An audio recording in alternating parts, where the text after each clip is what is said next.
So we are back here talking about special edition trucks, and we got a special guest. Actually, we got Chris Coddington, Hot Rods by Boyd, Hot Rods by Boyd podcast, Wheel Company, Boyd Coddington's son's lineage.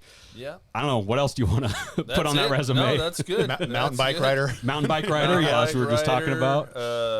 Yeah, that's it, man. That's about it. But one of the reasons we have him in here is because we're kind of focusing on the dealership edition trucks. We talked about what came from the OEs, from Ford, from Chevy, from Dodge, but also then, we started to see a lot of the dealerships specifically kind of do their own twist, make their own special editions, and they actually hired a lot of local hot rod shops to kind of do these a lot of times, especially when came to be the 88 to 98 trucks. So we're going to be focusing a lot on those, obviously, but what do you kind of remember, Chris, from like growing up around the shop and seeing like trucks maybe coming in and out that were being customized, brand new ones? I remember I wanted one, but I couldn't afford one. Yeah, especially. I mean, you could have financed it. Yeah, I got to drive the ones around the shop and see them all being built. Yeah. It was cool because I was when that body style came out, I was just going into high school, so. Yeah, so it was right at the time you were going to be driving. Man, and it was just like right when the wheel shops started taking off, and that whole scene was a huge part of why the wheels took off, because they figured it out at the dealership level, they could sit there and then finance all these people. Yeah. With all these aftermarket parts, right? So yeah, so the guy's spending $20,000 on a new truck. Yeah, that's probably what they were back then. Yeah, they were like 16. Well, yeah, I was gonna say, let's figure this out. All right, let's do some math on this. Well, Jimmy Zambrelli was a guy that I went to high school with, and he bought a value pack truck from Cormier Chevrolet in 1991 because it was a tropical turquoise truck, and it had a set of cast Boyd wheels on it. And I remember his sticker price said $24,500. And it was wheels plus. It was wheels lowered, plus it was a 4.6 Beltec drop kit and a set of Boyd 17-inch wheels, and it was $24,500.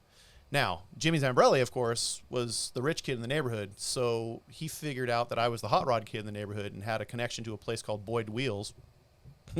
So we drove over to Stanton and bought a set of new fans.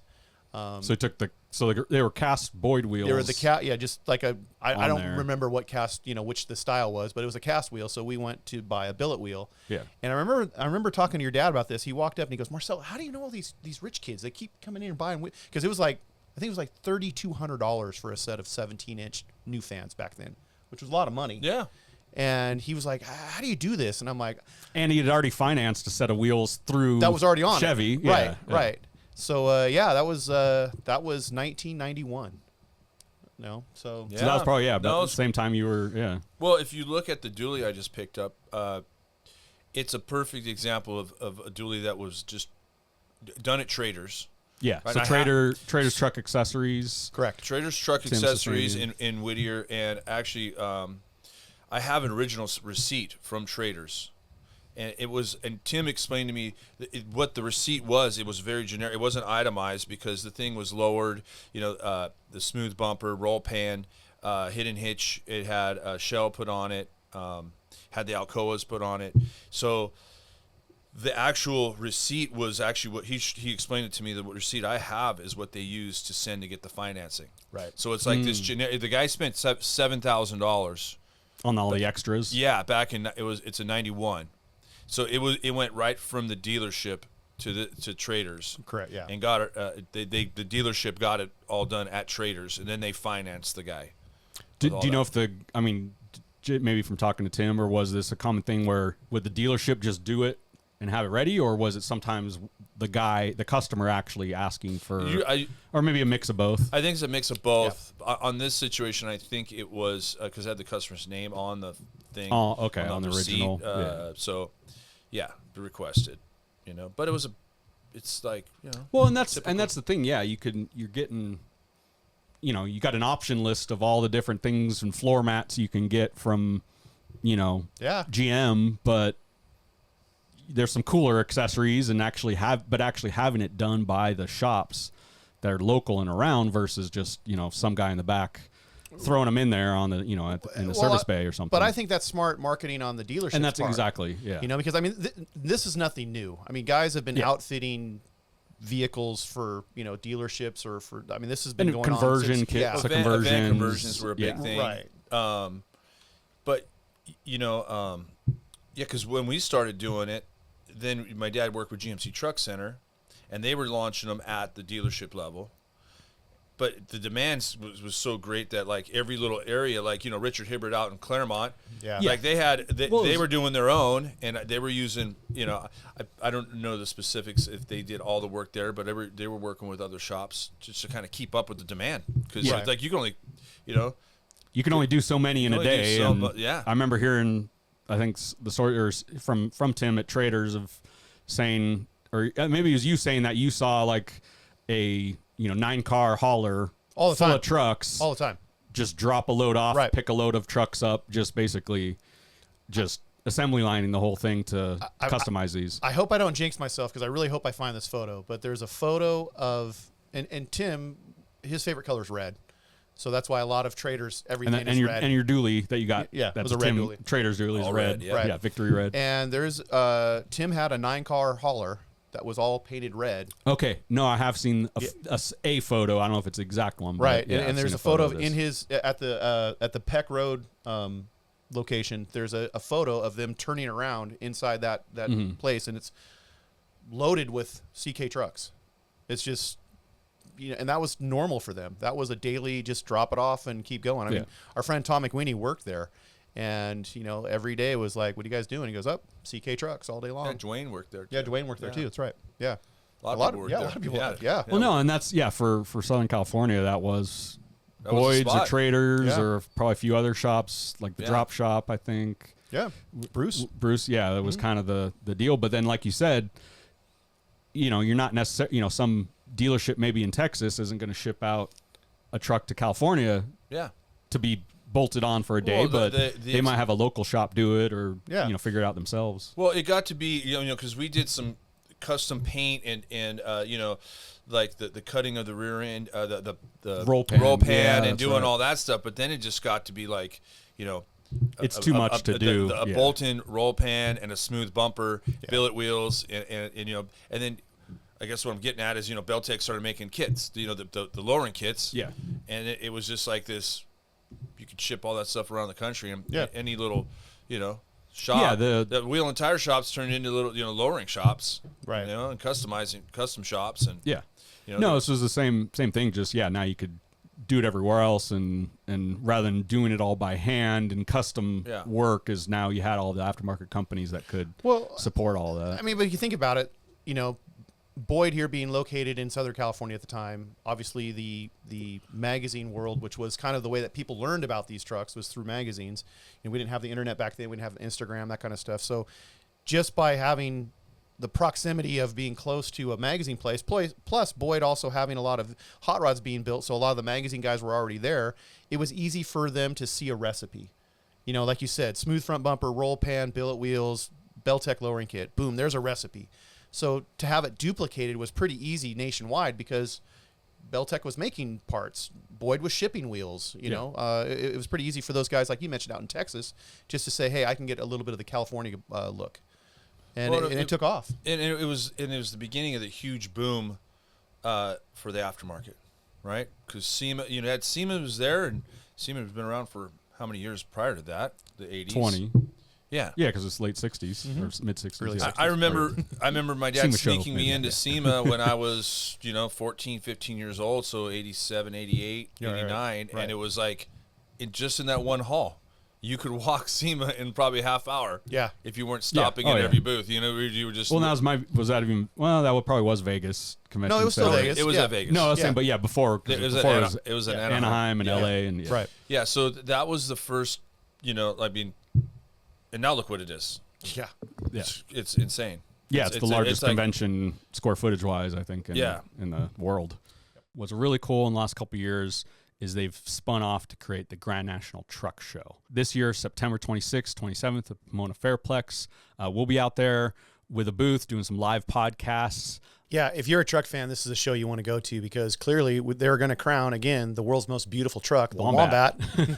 It's open to all year, make, models of trucks. This is not just a classic truck show or a hot rod truck show. C10s, square bodies, we're going to have a couple OBS trucks out there, but even mini trucks. I mean, what was really cool, you had a dancing bed competition there last year for all the mini truck guys, September 26th, 27th. You can get all your tickets at rodshows.com. You can register your truck for inside or outside drive-in, and you can even get tickets discounted at O'Reilly's. That's right. Don't forget that. So, and come visit us. That's it. Yeah, come by, say hi to us. We're going to be doing podcasts. We're going to have some giveaways. Yeah. So come check it out.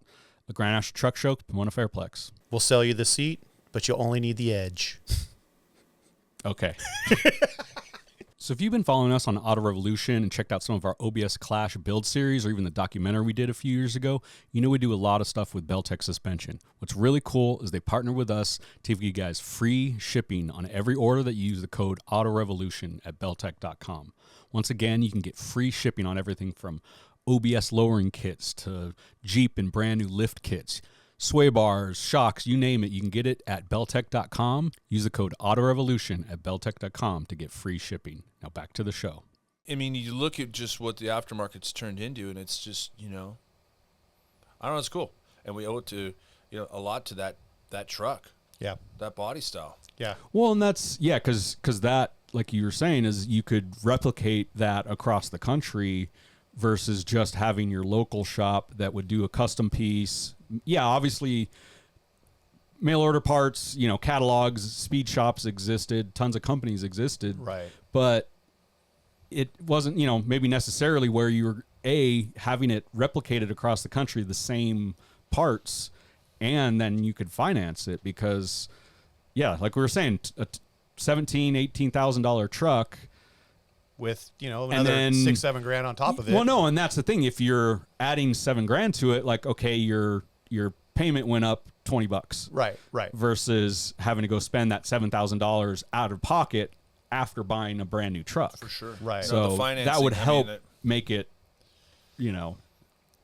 basically, put everybody into debt, but you got a cool truck. Right. It's kind of the same thing now. It's just the prices just went. Yeah, I was going to say, now it's not 24.5, it's 105. Yeah. and you still might have it outfitted and stuff at a shop. And that's still obviously done today, but Ken Grody Ford. Ken Grody Ford. Good friends of ours that are over there. I mean, they knock out those Raptors like crazy. Yeah, they'll put steps on them, metal bumpers, audio upgrades. Yeah. Right. And that's kind of, now it's just anything. You want it tinted, you want, leather instead.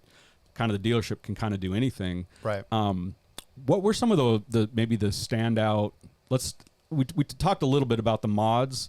I actually pulled up a Hot Rod article.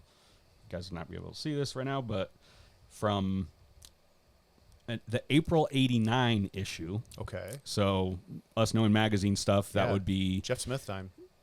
It just says staff writer, so I don't know. But this would have been probably late 1988 when they maybe did the article. But Beltec's Stepside project that they did the Corvette in. Oh. This is the pre-outfitting of all of that, and it was through the GMC Truck Center. But then I don't know if you know this shop at all.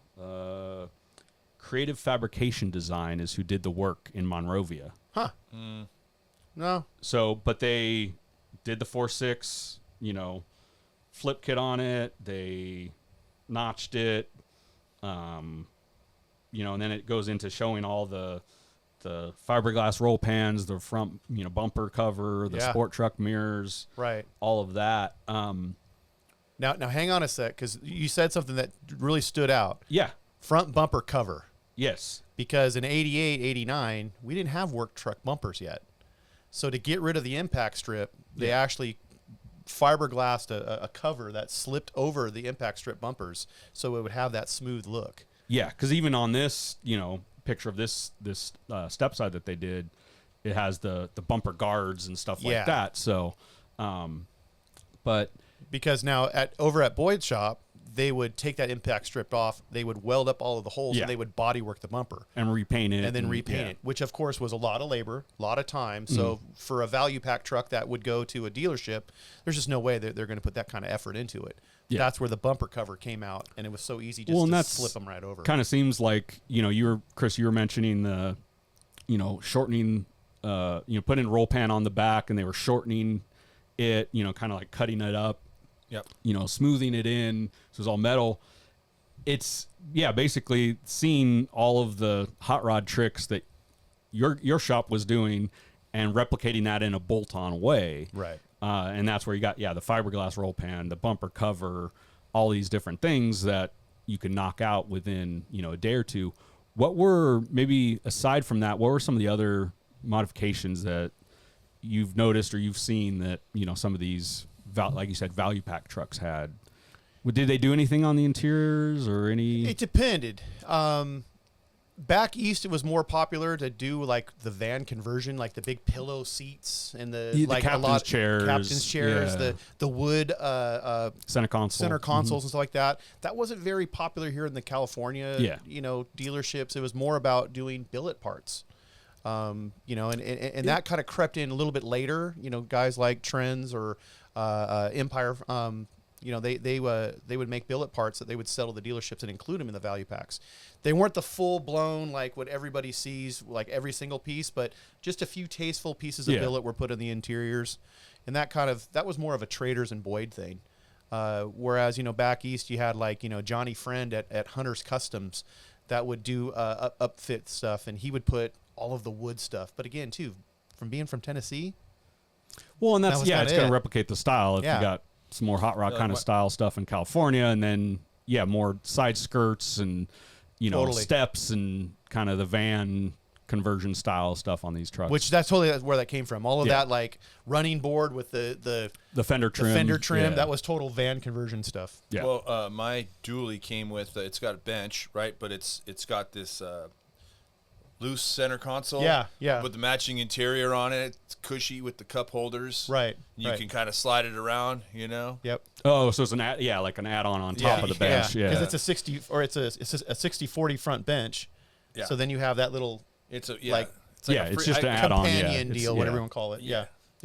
That was popular though. Yeah. Well, and that's the thing too. We all know that the cup holders absolutely suck in all of those trucks. Exactly. Well, and even for that truck, they didn't figure that out until late. So you guys, 90s. That 90s was the time. You fold down the glove box and they're right there. Yeah.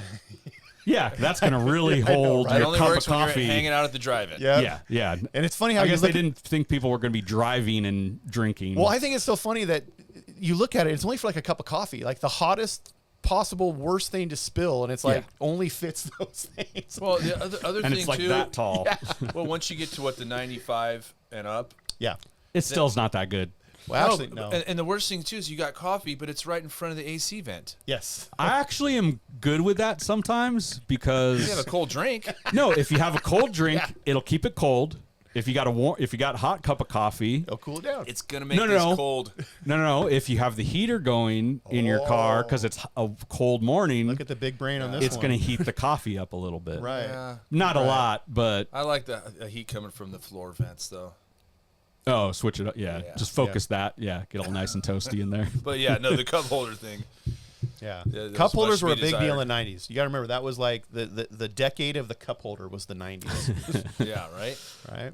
Well, that's what seemed like it needed it. Yeah, now it's just Stanley cups and yeah. So now you can't just fit a 12-ounce can anymore. No. You got to fit a 32-ounce Stanley cup or something. Yep. But I know you have the chopped truck that was a kind of a joint venture between Boyd and GMC Truck Center a little bit. Can you actually tell us the background story on that a little bit? They ended up just using it on their ads. Yeah. But a guy named Craig Meredith, a customer of my dad's, came in, and that's the body style because it's in '89. So that body style was fairly new, right? So he goes, he was telling my dad, he goes, I need to get a truck to haul my race car around, but I just don't like the big cab, the big window, and the cab on these things. He goes, if you chop one of those, I'll buy one from you. and there you go. That's where it's all started. So Craig Naff was working there at the time. He did all the metal work on it, and Greg Morrell painted the thing, but Dick Vale next door did the stripes on it, and then Craig drove it around. And there's actually a couple pictures I have of he had just an open trailer, nothing special, but they painted the fenders on the trailer to match the truck. Oh, really? That's cool. Yeah. Yeah. And so, and then he. Yeah, because I was trying to remember if I've seen a photo. I mean, I know the whole, hauling the street rod or race car around, but I'm trying to remember if I ever saw photos that you sent of. I remember the fenders. With the trailer. Well, no, I was saying with the car on the trailer hooked up to the truck. Yeah. I got a picture somewhere. I'll show I was you. saying, you probably got something in the archives. So, I mean, and I think it just got to a point where it probably wasn't the best vehicle to tow. Once it gets too nice and but stuff. also too, my dad like got in the middle and brokered a lot of deals between customers. So I actually the people I bought it from Craig, and I have a picture of that guy staring at the truck.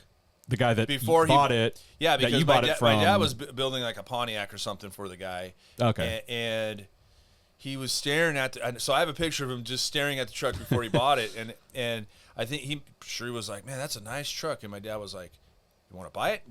Yeah, he's always looking to my sell dad, it. my dad probably already knew that Craig was thinking about getting rid of it. Yeah. Right. So my dad negotiated a deal, and they took it back to Illinois and it was tucked away for 30 years. Yeah. And then, kind of just came my way, and I got it, and it still only has 11,000 miles on it. And you probably put handful at least of it. Not that much, maybe 1,000 miles on it. It's super. It's nice. I love it. Nice. It's like it's basically it's just brand like new custom truck. So that's an example of, I mean, like there's one of those trucks, but then there was like 50 trucks that went out that were kind of just the basic modifications. Well, and that's what I was kind of getting at is that, that was used in a lot of the GMC Truck Center posters, postcards.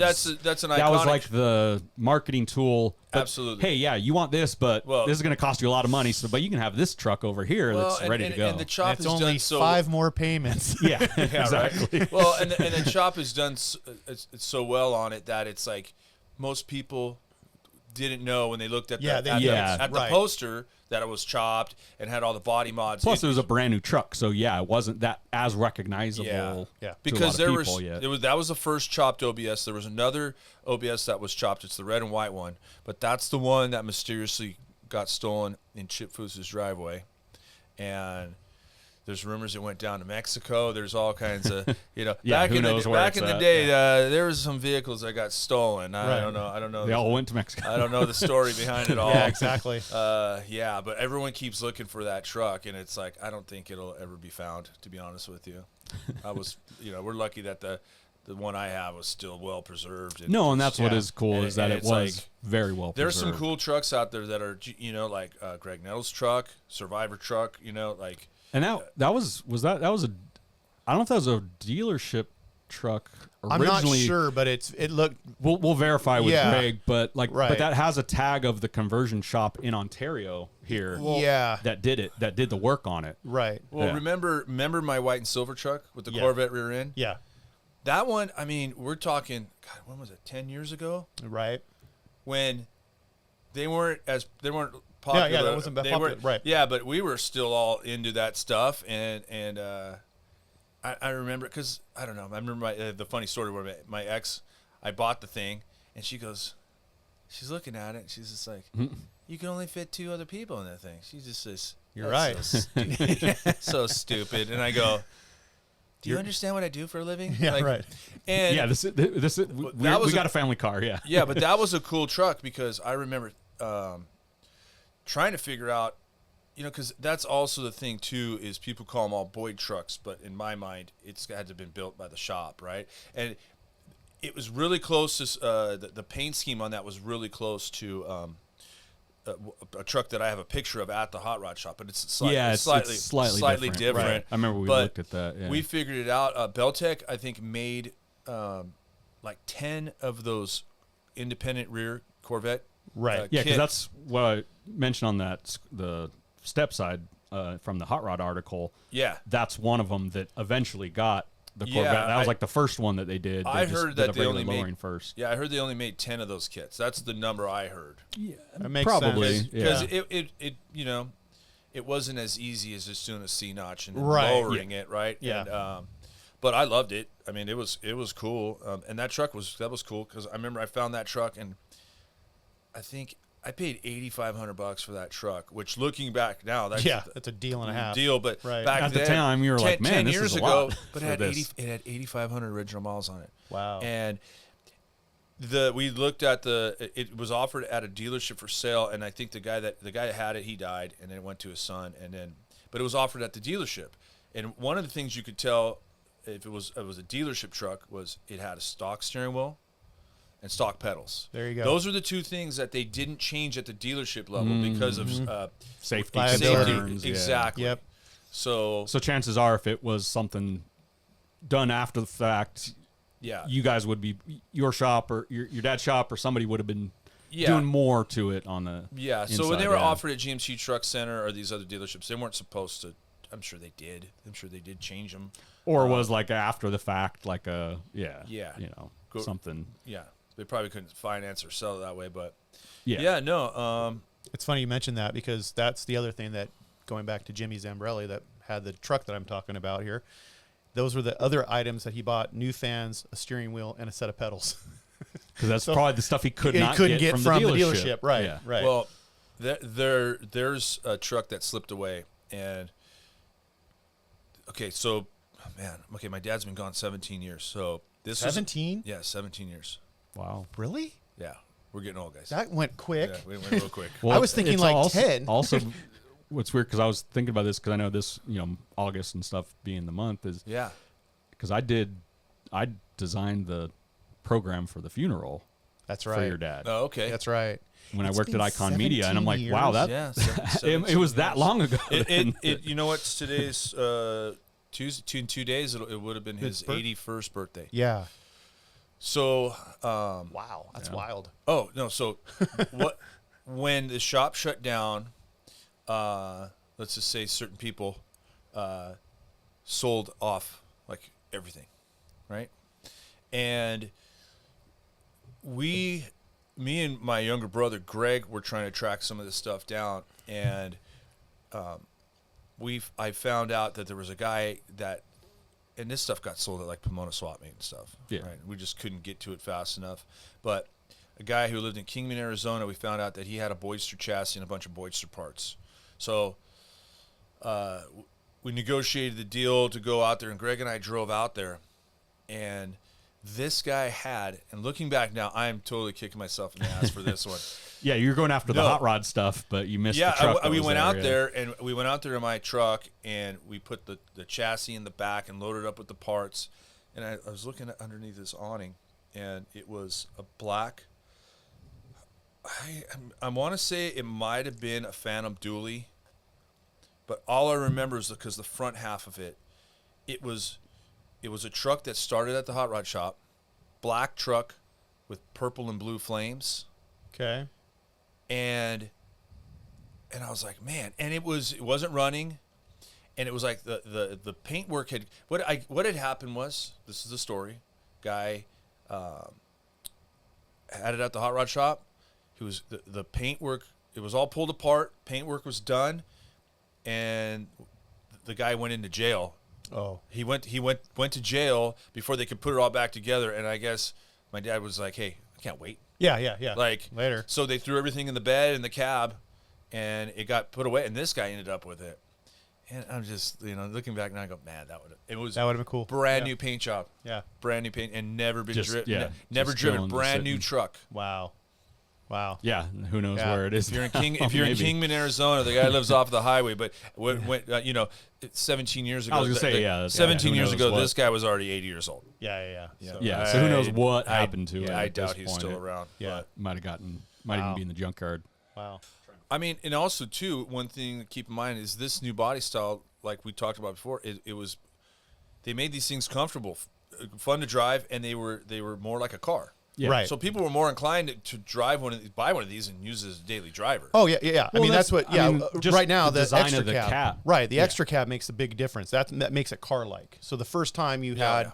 you could not just put, like you said, your wife was upset about a standard cab, like, oh, you can only put 2 people in it. Now the extended cab, if you're over 6 foot tall, you could sit in a truck comfortably. You could put, Well, that's what I remember. My tools. cousin is 6'5", Right. and he got an extended cab Yeah. for that reason. Of course, then he stock floor body dropped it, which doesn't help if you're 6'5", no matter what. No. But But it looks cool. but at least it was better than a regular cab for that. Yeah. But back then too, I mean, you guys, trucks were still work vehicles. So with this body style coming into play, and also too the fact that you could customize it or at least get the look that you wanted, for the first time ever, trucks outsold cars. Yeah. And back then I think like the Ford Taurus was the #1 selling car in like '88, and Probably, it was the Chevy. Well, we call them OBXs, but back then they were called CKs, and that was the year that the CKs outsold the Ford Taurus. So it was a big impact, not just your regular and I know everyone's going to say Yanko Camaro or those all kind the of special edition, right? But no one stuff. ever really did it for cars. I'm sorry, they did a lot of it for cars, but this was the time for trucks, and this is kind of when this all kind of came into to the rage, I guess. Well, and then that's the thing too is you mentioned that you could finance it. Also that might hold some value on. I mean, we know it has held some value of like this dealership truck or this hot rod shop truck that had their hand in it. Right. So that's what's kind of helped. I don't know what I'm talking. No. I mean, no. I was kind of losing it. Yeah, you're exactly right, because you look at even the Breezios, they got into this. There you go.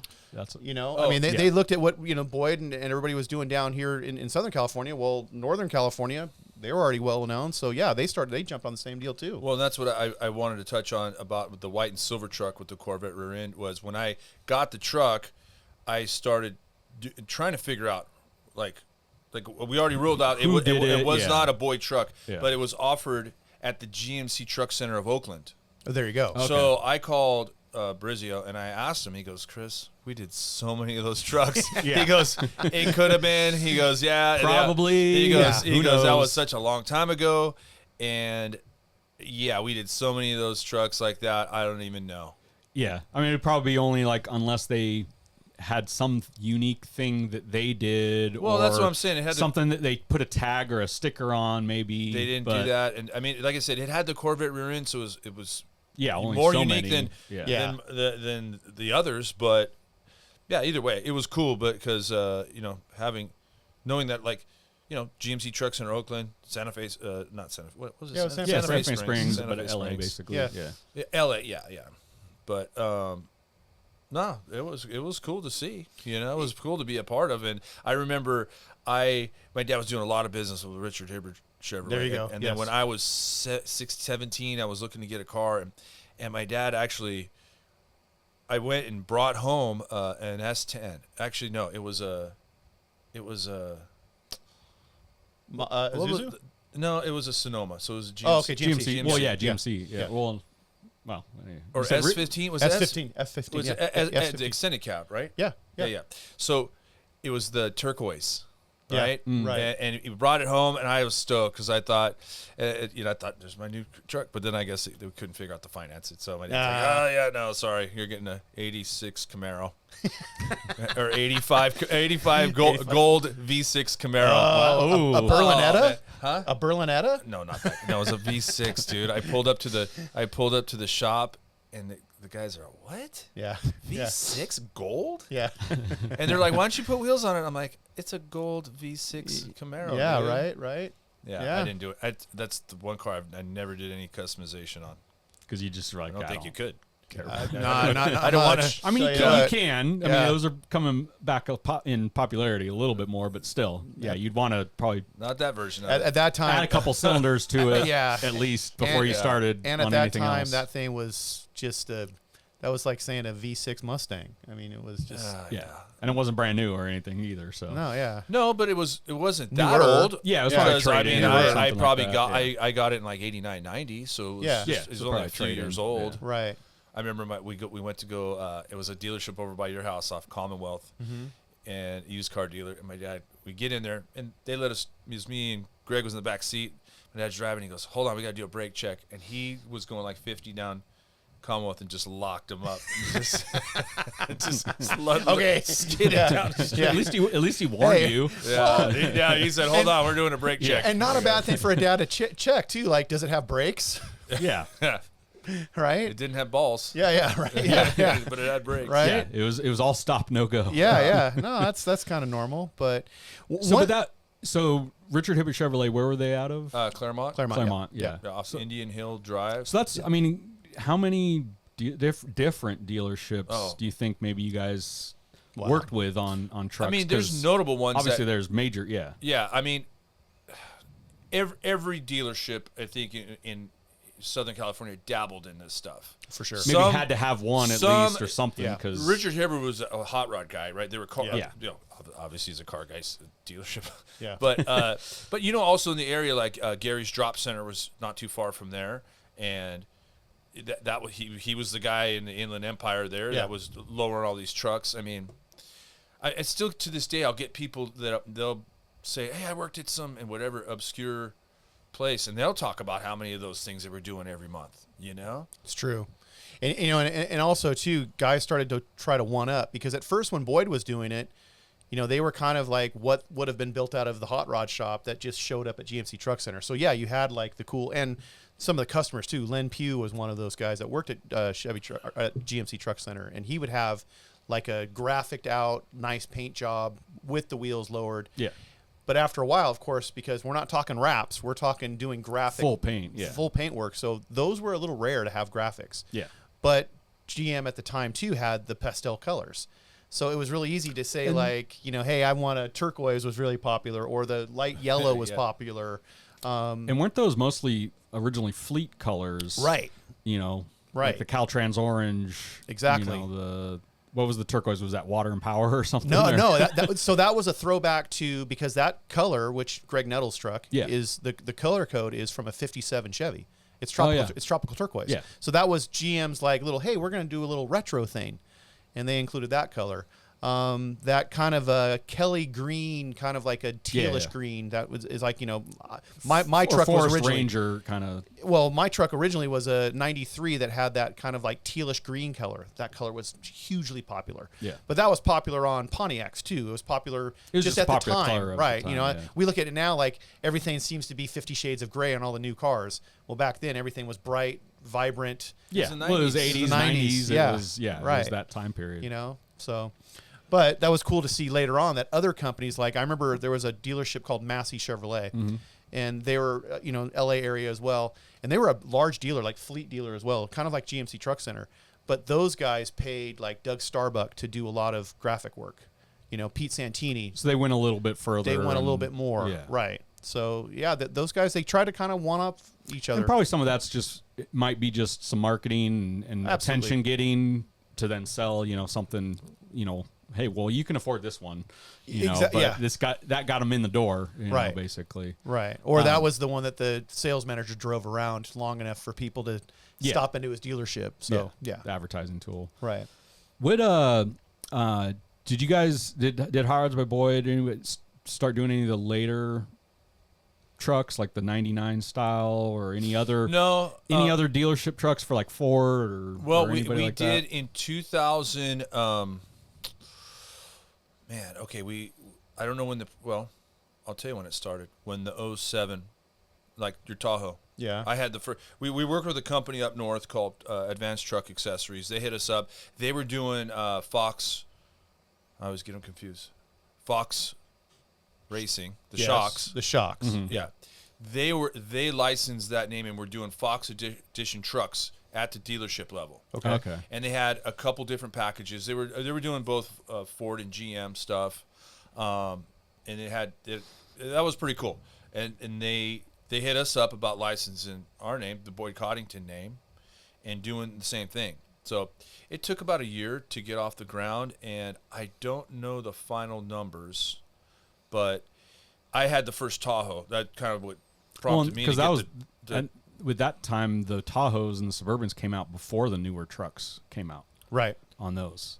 On that the body also- style. yeah. So because everyone was soccer mom SUV, so Yeah. the SUVs were way more popular. Yeah, Oh, we yeah. were. I was working at American Racing at the time, and I was developing new wheels.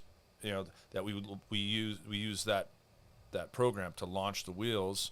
So I got a new Tahoe, and it was just it was lowered wheels and tires. It had 22-inch wheels and tires on it.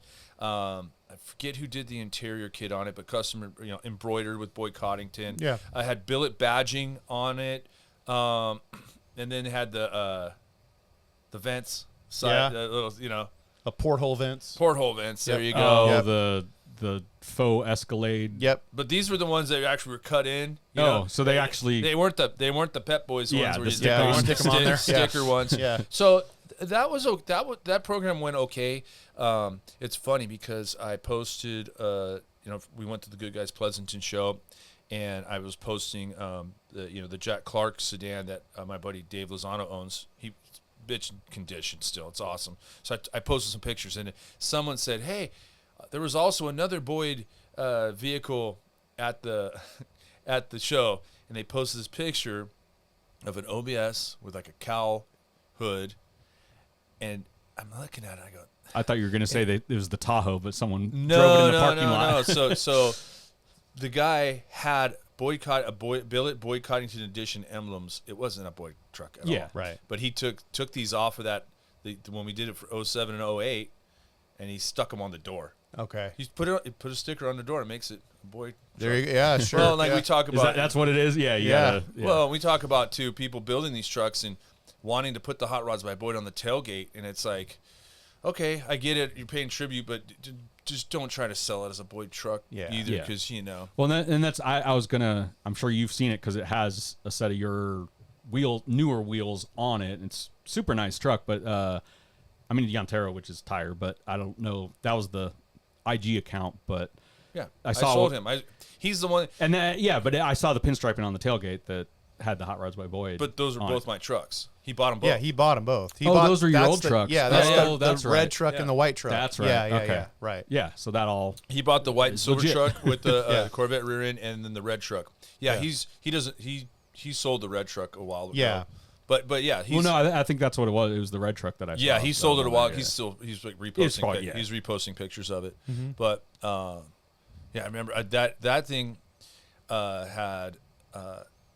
had 18. I put 18s on that one. Yeah. Well, I put 20s on everything else, but and then we did the 4-link in the rear, and then Yeah, that's a React kit, right? a React kit, Yeah.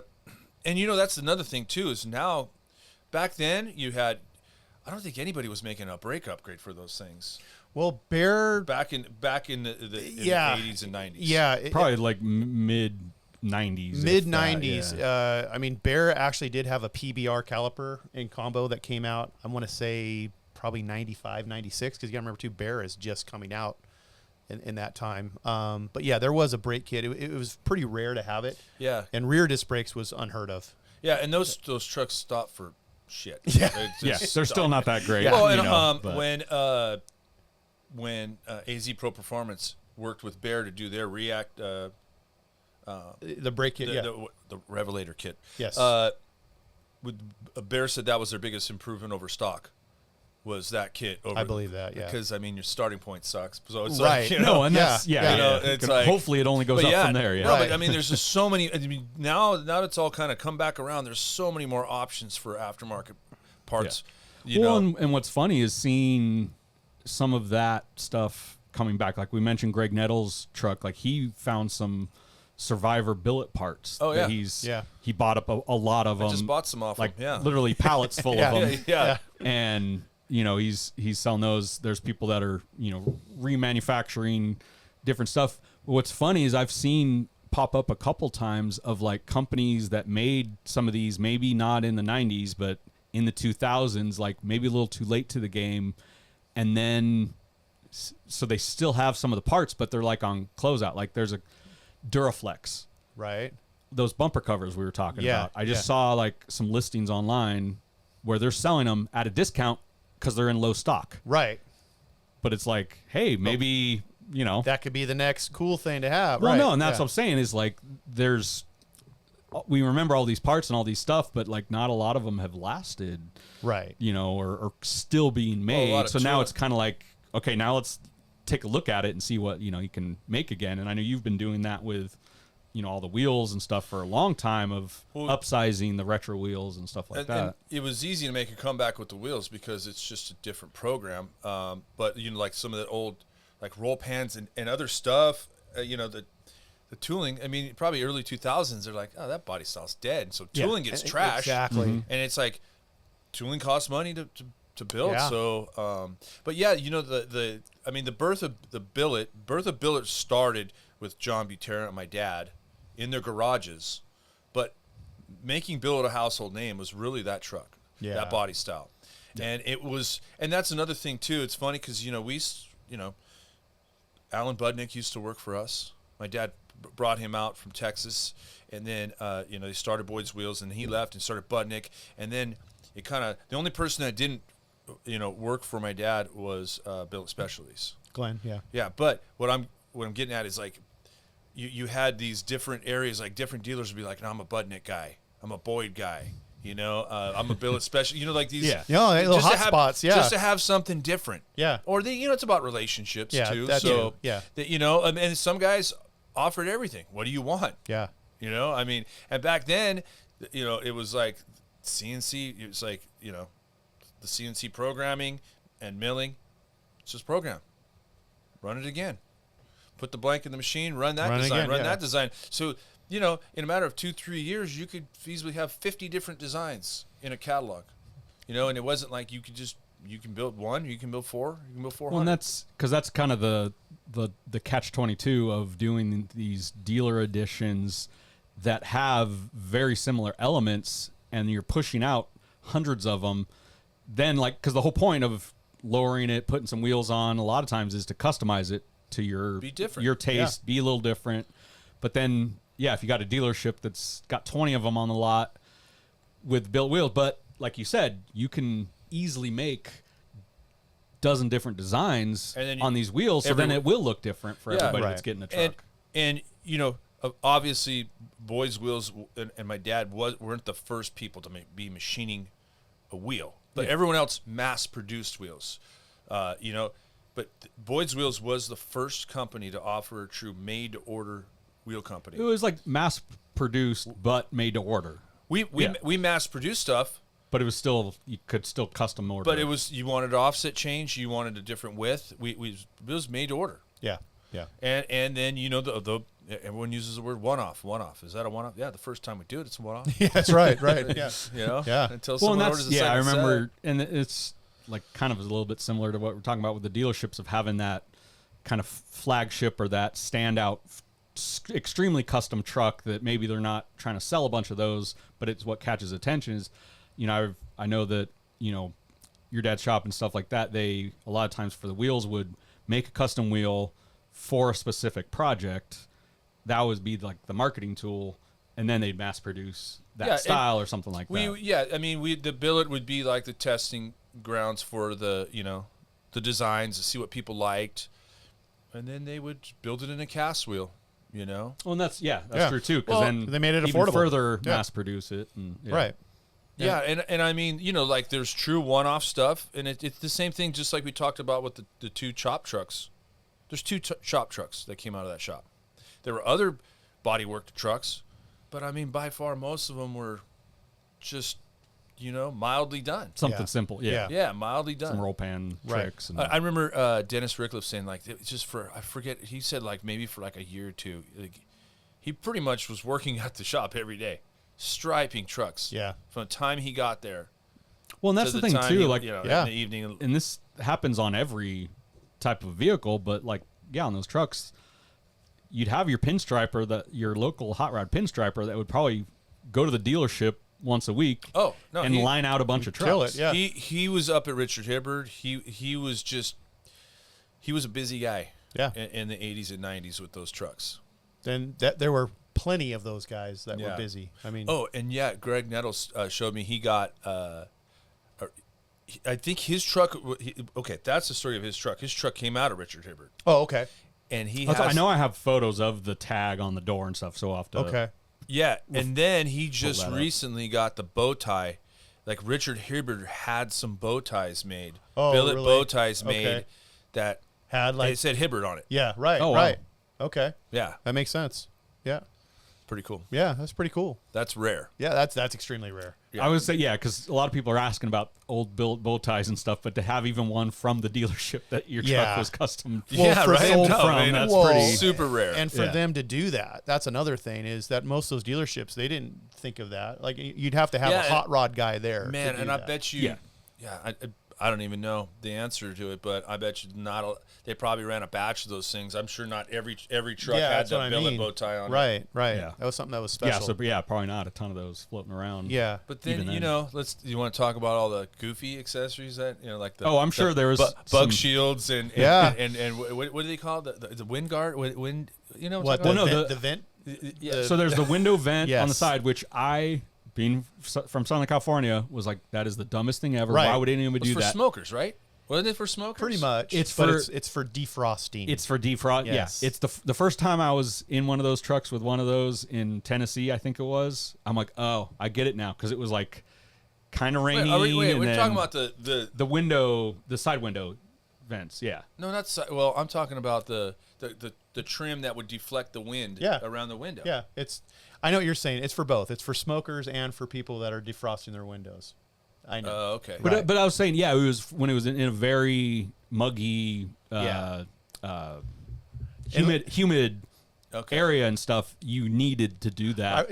Us in California, order to, and it was raining too, so you didn't want to have the rain coming in. So when I finally was like, okay, I get it now. Yep.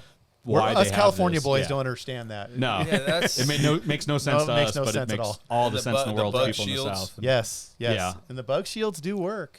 That's what's funny. Like, I mean, they really do. well, and that's what's funny. I always same thing. You always thought those were, that's protect the paint, the hood or something. Right. No, it deflects the bugs and the wind to go about, over your windshield. Right. Yeah. Well, the green truck that I just sold this year, when I bought it 2 years ago, it came down from Canada, and super nice truck, except the guy decided, because I was like, did you do this? He goes, oh yeah.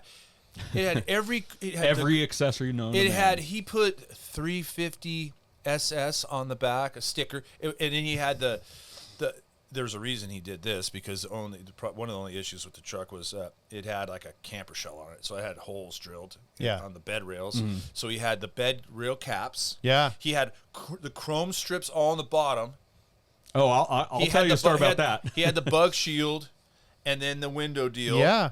I had to remove all that adhesive, but he had it's like he went to Pep Boys and just goes, whatever you got that sticks on this truck, I want it. What's funny is we've been talking about this so a lot of the trucks we're talking about, especially these dealer ones, like had the side molding removed, had the roll pan on it, took everything off. Right. But now these trucks coming back into style, everyone's back on. Everyone wants to put everything back on. Right. So you want the side molding, you want the different, the actual bumper, you want, the certain mirrors, the certain door handles, the tailgate piece, the bed covers, stuff like that. What's funny, real quick, on my old OBS truck, when I bought it, and this was the funny thing about it, like it seemed like an old truck at the time, but it was only actually like 6 years after it was brand new when I got it. So, but it had the chrome rocker molding on it. Dude, so I pulled that off. Horrible. They had bed lined the whole bottom the rockers below the molding. Yeah, this guy's responsible for that. that. No, it was a roll-on thing for sure. Yeah, it wasn't anything fancy or good. Right. And the reason why is because it got hit on the third door, and rather than do anything, they just bondoed over the dent, bondoed up to. They didn't take the molding off, so they bondoed up to the molding. So when I took the molding off, you had that lip, big old chunk of Bondo coming out. All right. So that was a good time. Yeah. But sometimes if you're buying a used truck, some of the accessories that are added on. Trust me, those might be hiding something. Yeah. I gambled on that deal too because I was like, "What is all this stuff hiding?" Yeah, exactly. But hey, you know what? The only thing was the bed rails. Yeah. That worked out good. Well, the one thing that I liked about these trucks, and this kind of will probably wrap this up here, but out of that came what we call the Boyd look. And I think that that's what made it really kind of it offered a certain style to the masses. It offered the Boyd look to the the masses. And it's still talked about today. Still people talk like when you say like when you remove all of the moldings or you go to the smooth. I mean, obviously we've always heard that, Boyd always said less is more. Yeah. So the ones that have that, let's say, shaved look, that's the Boyd look. Yeah. And I think people still to this day, it's very, very popular. It became, I mean, obviously it was popularized through the hot rods, but it really became known much more so through the trucks. Right. Yeah. And I know I've had conversations with a few younger people that they'll say the Boyd look, and I'll go, oh, yeah, Boyd Coddington. And they're like, who? But it just goes to show you how much that really ingrained on people to say like, oh, yeah, that's the Boyd look. Yep, got to have that. So thank God for that, because trucks wouldn't be cool. It's cool that Chris here is continuing that. We wouldn't be here talking about this stuff. And you've had a handful of these trucks. You still do, and they're cool. Still working them out. So give us all the details, social media, your podcast that you do. Yeah, HRBB podcast. We're on Spotify and Apple Music, whatever that is. They change it every once in a while. I know, right? Do they? Yeah. Well, it's like Apple Podcasts, Apple Music. Yeah, it's just iTunes. iTunes. Right. It's on Apple. Just Google it, or you can get to it. Google it. You can listen to it through our website, the hotrodsbyboyd.com, Hot Rods by Boyd on Instagram and Facebook. So we're wrapping up the 31 days of Boyd. So every year we do each day. I mean, we're always in August. Obviously this is being posted in August, but this is his birthday month. Looking at this later on, and obviously we post historical stuff on my dad throughout the year. But this is like every day we're posting something relevant to my dad and the past, and it's cool. It's cool because we get contributions from people. And they send it to us and, hey, look what I found, or they share stuff, and I'm like, you share it, tag me, and I'll repost it, and it's cool. There's some, and every year, you're probably finding new stuff all the time. Oh, too. dude, and we got a little slideshow that we're releasing here into this week about the road trip that I took with my dad in Shazoom, and it's cool. So sharing these stories, it's cool. So that's where you can. Yeah. That's the long version of where you can find me. Yeah, we'll add all the details in the description and stuff. Yeah. But I appreciate you coming out. Yeah, man, this is cool. I love talking about this stuff. Yeah. No, and that's I mean, remember we were 10 years ago. We were talking about this stuff, going, "It's coming back, guys." Yeah. And everyone's like, and then like 6 years ago, we were like, it's really coming back. No, it's coming back, guys. Yeah. And then you know what? I think. I'm not taking credit for it at all, but there's guys like us that kind of spurred it. But also, when I just decided to make the Tri-Fan in a 20-inch, and as you put it out there, it's kind of like one of those things where normally I'm not. It's like no one's going to call you. Maybe right. People hit me up all the time. Assume you don't have it. When are you going to make this blah blah blah old design? As soon as you order it. Like if I had all the time, if someone's gonna buy it, Look, if I had all the time and money in the world, I would just start machining them all and just making them. But it's like whenever you want, let's do it. Yeah. Yep. Come and get it. The other thing too, if you got to look at some of these trucks as well, coming up in the end of September here in Pomona, which I know all of us will be at. This is the Grand National Truck Show. Yes, that's at Pomona Fairgrounds, the 26th and 27th. Yep. Yeah. So we'll be out there, and you'll be out there bringing the dually. I believe. No, maybe. We're bringing a Pat's F100 out there. Okay. So I'm just gonna. And he's competing with that for the world's most beautiful truck. Yeah, he's award. going to compete for that, and I'm just going to be out there hanging out, supporting that, and talking to guys like you, and good times. Have a good time, man. Yeah. Cool. Well, now this kind of wraps up the special edition truck episodes. Yeah. Perfectly in time to be leading up to the Grand National Truck Show. So come check us out there and go follow Chris at Hot Rods by Boyd and go buy an old CK truck and put some 20-inch Tri-Fans on it. Yeah, for sure. Have fun. Right on. Thanks, Chris, for stopping by. Yeah, good times. Anytime, guys. All right.